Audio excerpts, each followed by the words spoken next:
বলেন। আসলে সৈয়দপুরবাসী যানজটে যে প্রতিদিনই যে সমস্যায় ভুগতেছে এটা আসলেই মেনে নেওয়ার মতো নয়।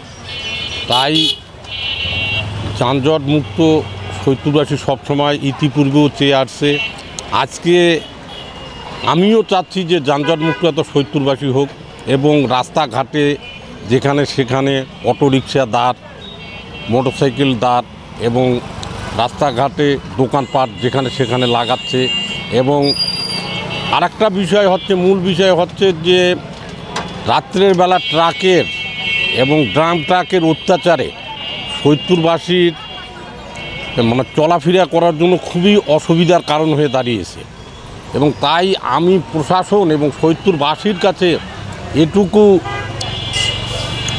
আশ্বাসের বাণী শুনতে চাই সবার কাছে যে আসলে যানজট মুক্ত